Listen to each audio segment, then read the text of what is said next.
ఓం శ్రీ సాయినాథాయ నమః. శ్రీ సాయి సచ్చరిత్రము 7వ అధ్యాయం. అద్భుతావతారము, సాయిబాబా వైఖరి, బాబా యోగాభ్యాసములు, ధౌతి ఖండయోగము, బాబా సర్వాంతర్యామిత్వము, కారుణ్యము, కుష్ఠురోగ భక్తుని సేవ, కాపరడే కుమారుని ప్లేగు వ్యాధి, బాబా పండరి ప్రయాణము. అద్భుతావతారము. సాయిబాబా హిందువన్నచో వారు మహమ్మదీయుని వలె కనిపించెటివారు. మహమ్మదీయుడనుకున్నచో హిందూ మతాచార సంపన్నుడుగా కనిపించెచుండెను. ఆయన హిందువా లేక మహమ్మదీయుడా అన్న విషయము ఇదమిత్తముగా ఎవ్వరికీ తెలియదు. బాబా శాస్త్రోక్తకముగా హిందువుల శ్రీరామనవమి ఉత్సవము జరుపుచుండెను. అదే కాలమందు మహమ్మదీయుల చందనోత్సవము జరుపుటకు అనుమతించెను. ఈ ఉత్సవ సమయమందు కుస్తీ పోటీలను ప్రోత్సహించుచుండువారు. గెలిచిన వారికి మంచి బహుమతులిచ్చెటివారు. గోకులాష్టమి నాడు గోపాల్ కాలోత్సవము జరిపించుచుండిరి. ఈద్ ఉల్ ఫితర్ పండుగ నాడు మహమ్మదీయులచే మసీదులో నమాజు చేయించెటివారు. మొహరం పండుగకు కొంతమంది మహమ్మదీయులు మసీదులో తాజియా లేదా తాబూతు నిలిపి కొన్ని దినములు దాని నచ్చట నుంచి పిమ్మట గ్రామములో నూరేగించదమనిరి. 4 దినముల వరకు మసీదులో తాబూదు నుంచుటకు బాబా సమ్మతించి 5వ నాడు నిస్సంకోచముగా దానిని తామే తీసివేసిరి. వారు మహమ్మదీయులైనచో హిందువులకు వలె వారి చెవులు కుట్టబడి ఉండెను. వారు హిందువులన్నచో సుంతిని ప్రోత్సహించెటివారు. బాబా హిందువైనచో మసీదునందేలయుండును, మహమ్మదీయుడైనచో దునియను అగ్నిహోత్రమును ఏల వెలిగించుండువారు. అదియేగాక తిరుగలితో విసురుట, శంఖమూదుట, గంట వాయించుట, హోమము చేయుట, భజన, అన్న సంతర్పణ, అర్ఘపాద్యములతో పూజలు మొదలగు మహమ్మదీయ మతమునకు అంగీకారము కాని విషయములు మసీదులో జరుగుచుండెను.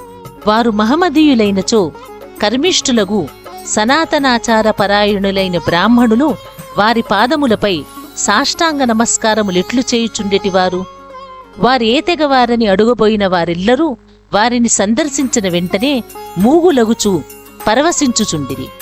అందుచే సాయిబాబా హిందువో మహమ్మదీయుడో ఎవ్వరూ సరిగ్గా నిర్ణయించలేకుండిరి. ఇది ఒక వింత కాదు. ఎవరైతే సర్వమును త్యజించి భగవంతుని సర్వస్య శరణాగతి యొనరించెదరో వారు దేవునితో ఐక్యమైపోయేదరు. వారికి దేనితో సంబంధముగాని భేదభావముగాని ఉండదు. వారికి జాతి మతములతో ఎట్టి సంబంధమూ లేదు. సాయిబాబా అట్టివారు.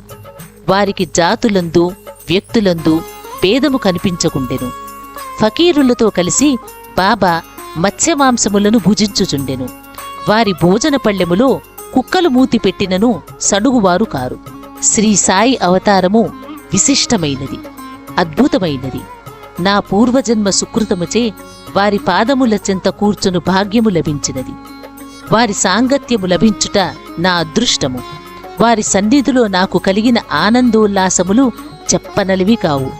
సాయిబాబా నిజముగా శుద్ధానంద చైతన్యమూర్తులు.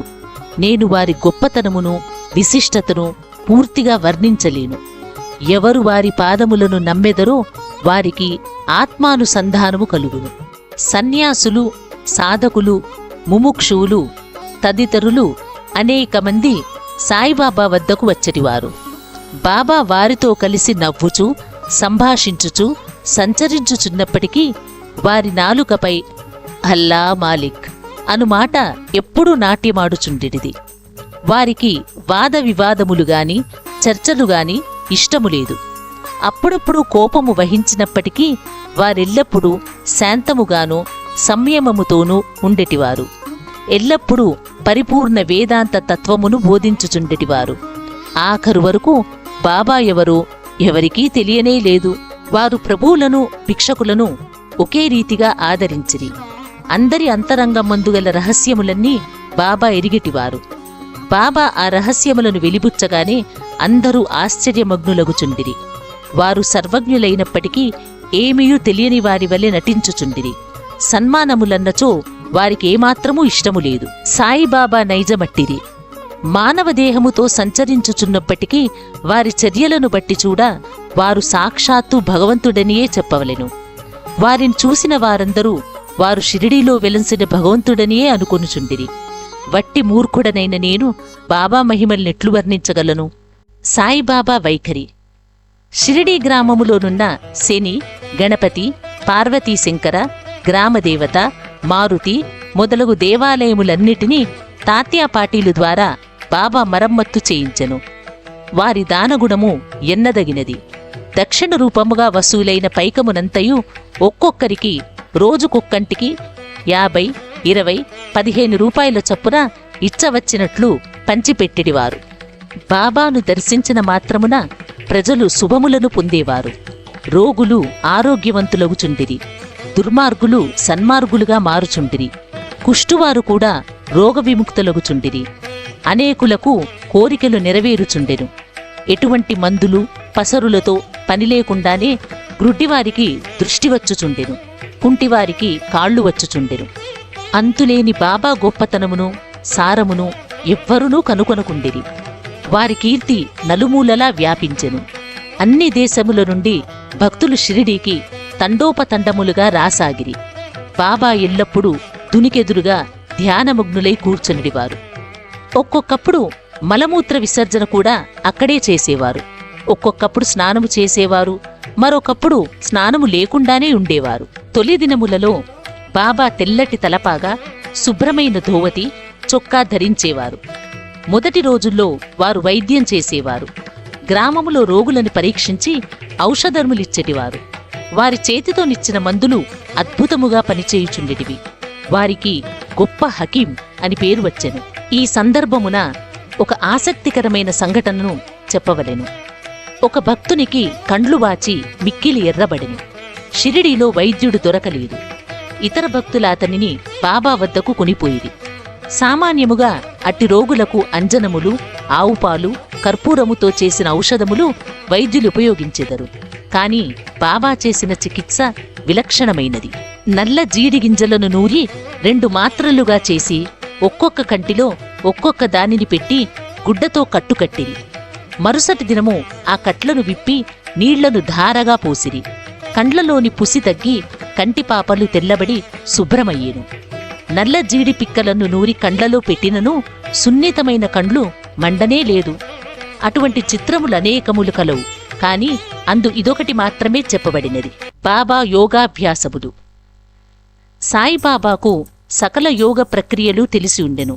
ధౌతి, ఖండయోగము, సమాధి మున్నగు షడ్విధ యోగ ప్రక్రియలయందు బాబా ఆరితేరినవారు. అందులో 2 మాత్రమే ఇక్కడ వర్ణింపబడినవి. ధౌతి. మసీదుకు చాలా దూరమున ఒక మర్రి చెట్టు కలదు. అక్కడొక బావి కలదు. ప్రతి 3 రోజులకొకసారి బాబా అచటకు పోయి ముఖప్రక్షాళను స్నానము చేయుచుండెను. ఆ సమయములో బాబా తన ప్రేవులను బయట వెడలగ్రక్కి వాటిని నీటితో శుభ్రపరచి పక్కనున్న నేరేడు చెట్టుపై ఆరవేయుట షిరిడీలోని కొందరు కండ్లారా చూసి చెప్పిరి. మామూలుగా ధౌతి అనగా 3 అంగుళముల వెడల్పు, 2.5 అడుగుల పొడవుగల గుడ్డను మింగి కడుపులో అరగంట వరకు ఉండనిచ్చి పిమ్మట తీసెదరు. కాని బాబా చేసిన ధౌతి చాలా విశిష్టమైనది, అసాధారణమైనది. ఖండయోగము. బాబా తన శరీర అవయవాలన్నీ వేరుచేసి మసీదునందు వేర్వేరు స్థలములలో విడిచిపెట్టువారు.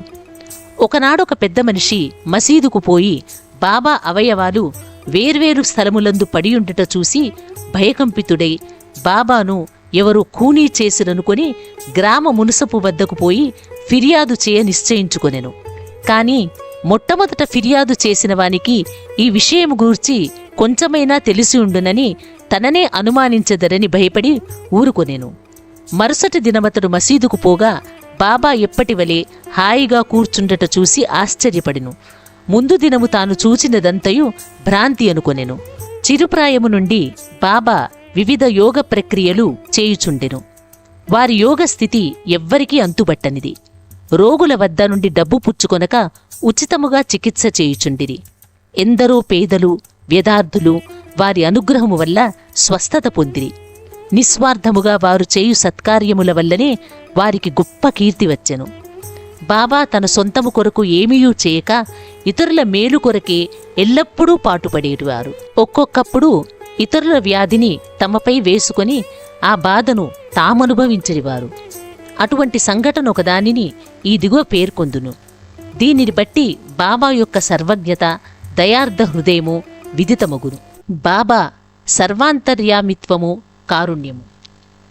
1910వ సంవత్సరము ఘనత్రయోదశి నాడు, అనగా దీపావళి పండుగ ముందుగ రోజు, బాబా దుని వద్ద కూర్చుండి చలి కాచుకొనుచు దునిలో కట్టెలు వేయుచుండెను.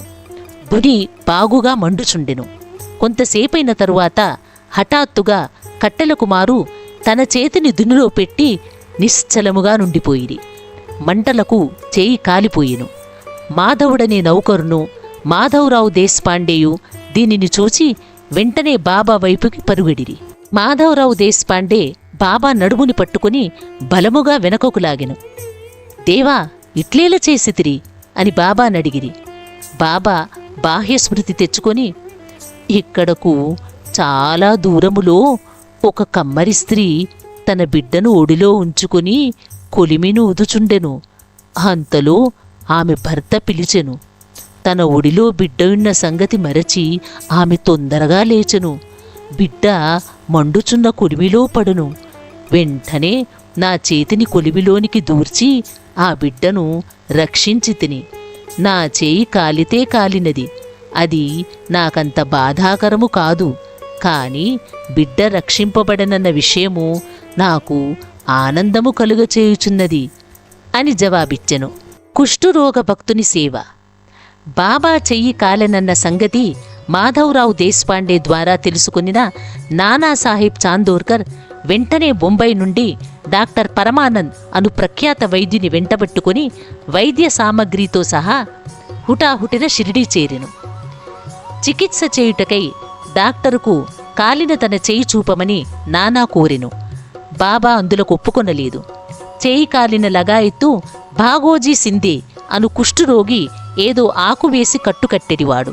నానా ఎంత వేడిననూ బాబా డాక్టర్ గారిచే చికిత్స పొందుటకు సమ్మతింపలేదు. డాక్టర్ గారు కూడా అనేకసార్లు వేడుకొనిరు. అల్లాయే తన వైద్యుడని, తమకేమాత్రమూ బాధలేదని చెప్పుచూ ఎటులో డాక్టర్చే చికిత్స చేయుకొనుట దాటివేయుచుండెను. అందుకే డాక్టరు మందుల పెట్టె మూత అయినా తెరవకుండానే బొంబాయి తిరిగి వెళ్ళిపోయెను. కాని అతనికి ఆ మిషతో బాబా దర్శన భాగ్యము లభించెను. ప్రతిరోజు బాగోజీ వచ్చి బాబా చేతికి కట్టుచుండెను. కొన్ని దినముల తరువాత గాయము మానిపోయెను. అందరూ సంతోషించిరి. అప్పటికి ఇంకా ఏమైనా నొప్పి మిగిలి ఉన్నదా అను సంగతి ఎవరికీ తెలియదు. కాని ప్రతిరోజు ఉదయము బాగోజీ పట్టీలను విప్పి బాబా చేతిని నేతితో తోమి తిరిగి కట్లను కట్టుచుండెటివారు.